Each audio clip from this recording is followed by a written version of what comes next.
Sheri Fink has reported on health, medicine, and science in the U.S. and from every continent except Antarctica. She won a 2010 Pulitzer Prize in Investigative Reporting, as well as the 2010 National Magazine Award in Reporting. Most recently, her news stories about Hurricane Sandy and Hurricane Isaac in the New York Times, ProPublica, and the New Orleans Times Tribune were awarded the 2013 Mike Berger Award from Columbia Journalism School and the Best Reporting Award from the Association of Healthcare Journalists. She was lead reporter and co-editor of a series of radio stories about healthcare rationing around the world for Public Radio's International's The World, which won the Lowell Thomas Award from the Overseas Press Club and the Global Health Council's Excellence in Media Award. Fink is domestic correspondent for the New York Times. She has taught at several universities and previously worked with humanitarian aid organizations in more than half a dozen emergencies in the United States and overseas. She was the recipient of a Kaiser Media Fellowship in Health from the Kaiser Family Foundation and a Public Policy Scholarship at the Woodrow Wilson Center. I should add that yesterday we learned that her book, 5 Days in Memorial, was selected for common reading at Grand Valley State University for this fall. Sheri Fink is with us today. Join me in welcoming Sheri.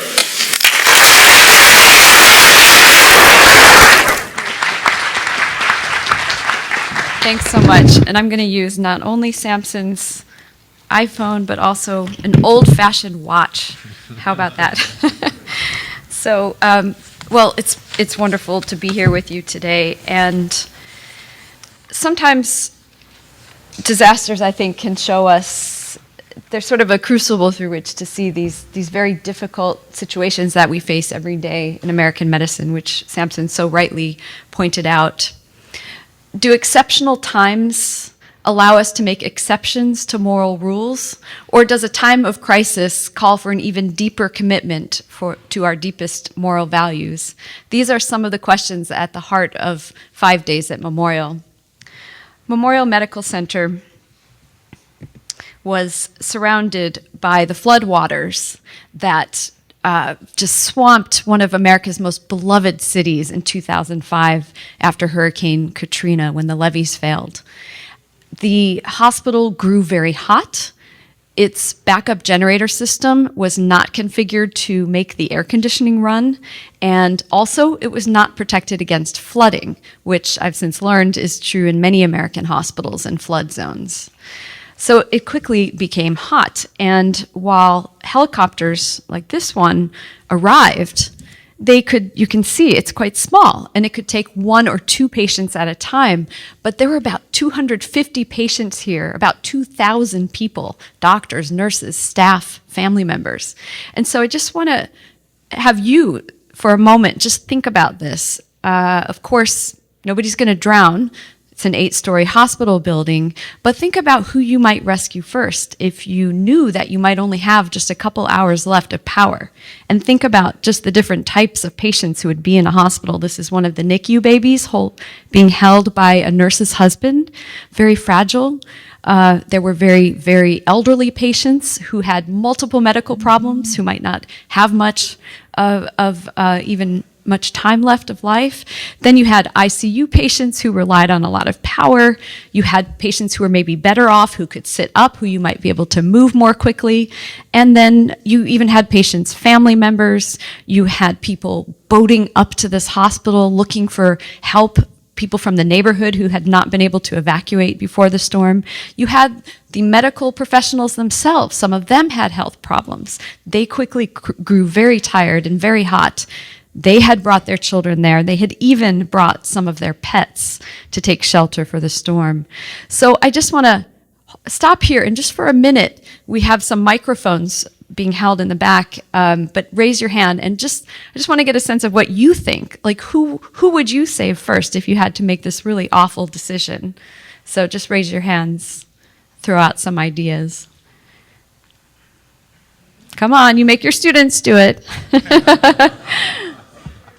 Shout it out, and I can repeat it.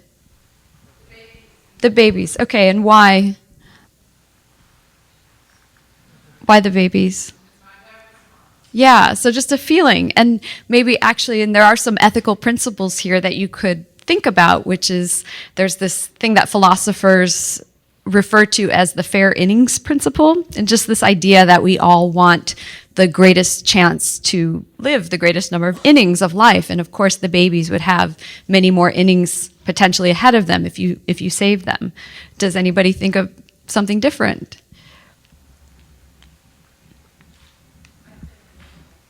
The animals. You're not the first one to come up with that. Why? Care about them. Okay, yes, I've heard they're cuter. So, well, if we had an hour, we would get into sort of a deep philosophical discussion of what some of the principles that you could apply to this very difficult question are. But the point is that this is not a unique situation to Katrina. And in fact, these difficult triage or prioritization decisions happen in everyday medicine. They happen particularly in disasters where we can see them very, very clearly. Whether it was the Philippines last year or in my city where I live now, New York, when we had Superstorm Sandy and we had to get people out of hospitals that lost power very quickly. Same thing happened, same vulnerabilities. We saw it with the tornadoes in the Midwest, which hit some hospitals, which also lost power and had to be moved. So the point being, these are questions really of values as much as they are medicine, and it really is important for all of us to be able to think about these things and weigh these issues before we ever actually have to face them. Well, in this hospital, a small group of doctors sort of made this decision ad hoc. They hadn't had a chance to think about it beforehand. And they divided patients into 3 groups. They actually wrote the numbers on their gowns. The ones were the more healthy ones, the ones that they could quickly get into a couple of National Guard trucks that were able to arrive before the waters got too high, quickly got high. So those were the ones. The 2s, they were a little sicker, needed more help. And the 3s, like this gentleman here, you can actually see a 3 written on his gown. These were the most desperately ill patients, and some of those who had, quote, do not resuscitate orders. The 3s, it was decided, would go last. And what happened was that actually the power did fail. And the situation grew pretty desperate. There were gunshots, people heard them in the neighborhood and just imagined what that might mean, imagined that there was chaos and destruction and that there was actual danger coming possibly to them at the hospital. And on top of those fears, these helicopters that were coming started to slow down after the power failed. They had a whole city to think about rescuing, thinking about triaging. Who do you save first? The hospital should have food and water and medicine, which it did. People on their rooftops might not have. So the rescue slowed down. People started to euthanize the pets, because they were afraid that they wouldn't, if you could barely get people out of this hospital, who would allow a pet onto a helicopter or a boat? So that started happening. A day passed in this situation, and these desperately ill patients became even sicker. And what was to be done about them when it was time for everyone else to leave? Some people feared that they wouldn't survive, and some patients did start to die. Then a question arose. What about thinking about putting some of the patients out of their misery? Now, if we had time, I would sort of engage you in a discussion of this really difficult question, but I'd like you to all sort of think to yourselves. This actually happened at this hospital. This question came up. So would that have been merciful in this situation? Would it have crossed an ethical or maybe a legal line? Were there maybe some options that these doctors and nurses who hadn't had a chance to think about the situation beforehand, like we do now in this comfortable room, were there possibly some solutions that they just hadn't been able to think of in the midst of this crisis? So what actually happened is that this discussion did take place, and some people, like Dr. Ewing Cook, who's shown here, he felt that there really was no other option, that they needed to hasten the deaths of these patients. And there was another physician, Dr. Bryant King, who really opposed this and refused to participate. And he said that ending patients' lives was not a doctor's job, and it violated the core values of the profession. And in fact, these patients weren't even they were hot and uncomfortable and it was terrible, but they weren't even suffering to the extent where they needed to have sort of, a lot of drugs to sedate them, let alone mercy killing. So he really had a different opinion here. Well, several days after the disaster, there was a famous and disturbing photograph that was taken in the hospital chapel, which I'll show you, where the bodies had been blessed and placed after they died. And in fact, it turned out subsequently to be the case. It was discovered that about 20 patients had received powerful drugs and died in a very short time period on that last day before the hospital was fully evacuated. And it really became a question of what we make of that. And so 5 days at Memorial, it starts out, it's sort of a moment-by-moment reconstruction of those 5 days. And then the second half of the book looks at of what happened after. And in fact, not all of the patients were teetering on the edge of life. In fact, this gentleman, Emmett Everett, 61 years old, a doting grandfather, he was partially paralyzed, and he was on the 7th floor of a hospital that had no working elevators. And the staff discussed the situation, and they decided that they felt he was just too heavy to move and carry to rescue. And so he was one of the patients who received these drugs and died. And this is his family member, who were, of course, devastated after. So the second half of the book, this gentleman, Dr. Frank Minyard, he's the coroner of New Orleans, been that for many years, and he was faced with the most difficult decision in his career, which was, what do we call these deaths? Is this homicide? And a bright, passionate young investigator and a veteran prosecutor set about trying to find out what exactly happened. And after a year of investigating, they arrested a doctor and 2 nurses for second-degree murder. And then it was up to a young prosecutor who stood before a grand jury and struggled with how do we apply justice to what he considered a war zone. After all, the hospital administrators knew that this hospital had a vulnerability to flooding. The hospital's owners, based in Texas, took them an extra day before they sent rescue helicopters. Of course, the levees were constructed poorly. They failed. The government took a long time to rescue people. But, however, we have laws even in war zones. And in fact, as we just talked about, these types of triage and difficult ethical dilemmas come up anytime we have a disaster. So what do we make of all of this? And in fact, I had a little discussion about this with John Stewart the night before the book came out.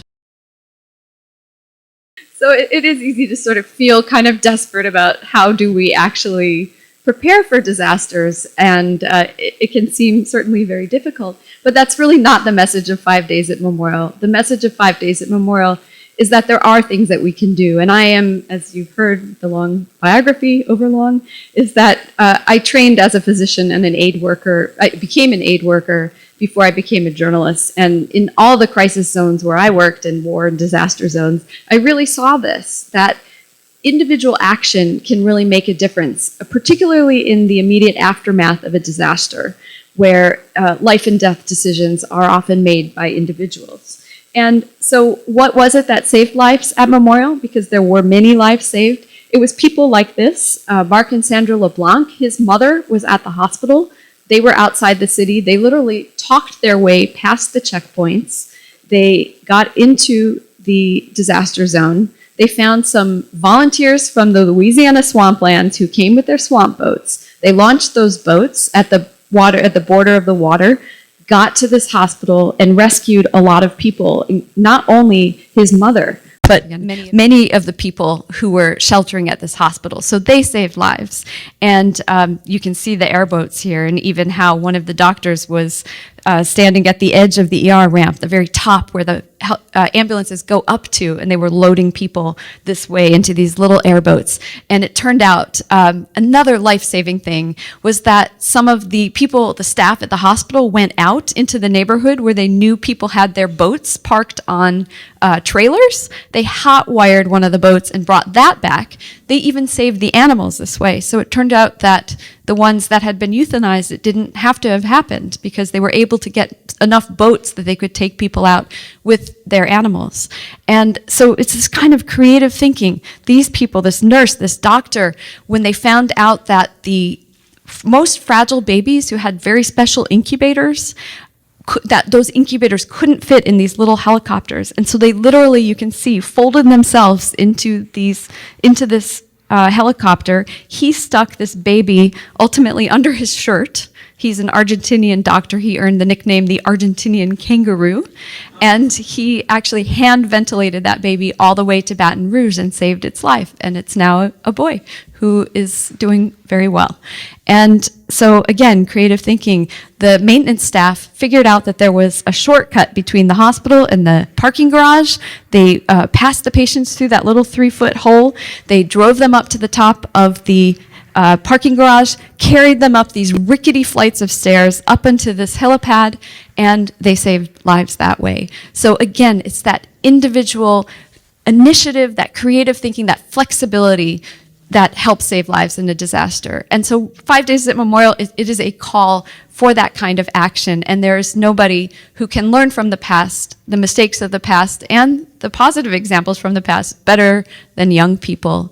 And I think often, they're coming into college, and you know this better than anyone, but they sort of think that there might be a correct answer to every question that would be on a test. But in fact, real life, as we know in real life, and of course in this situation, the decisions are much more complex. And so the goal of 5 Days at Memorial, one goal that I've had is to help encourage that kind of creative thinking. And as you can imagine, and we're all here to sort of kind of link our books with your programs, but I think from this talk, I don't have to get into detail, just all the different fields that this could be relevant to, and to sort of preparing students for careers in health sciences and law enforcement and, the legal professions and climate science and environmental science and sociology and journalism and all of that. And I also want to just encourage you not to be put off by the seemingly large size of this book, because it will be out in paperback soon, hopefully, in a few months, I think. And also, there is a lot here that is endnotes. This is a work of narrative nonfiction based on 6 years of research. There are a lot of jumping off points for students who want to take this kind of cross-disciplinary research deeper. And so that's also a resource that you have. And, even all different types of disciplines from, or cross-disciplinary subjects like disaster preparedness, resilience, leadership, the history of race relations in America, which is also touched on in this book.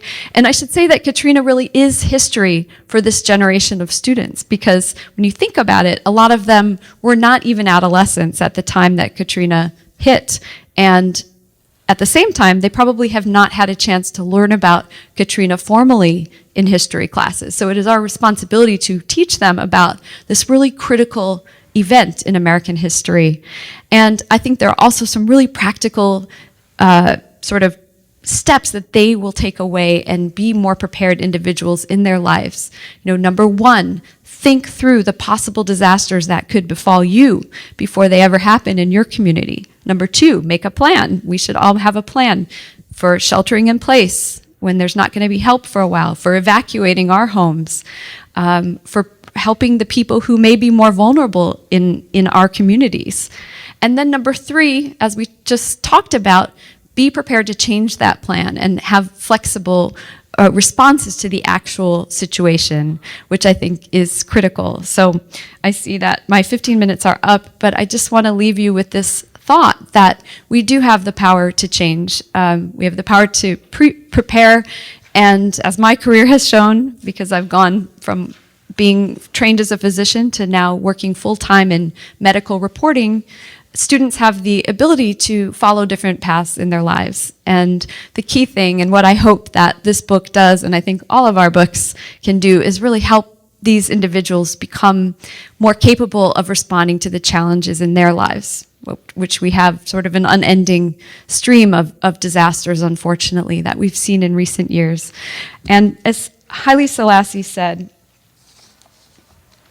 that throughout history, it has been the inaction of those who could have acted, the indifference of those who should have known better, the silence of the voice of justice when it mattered the most that has made it possible for evil to triumph. So let us not allow evil to triumph. Thank you.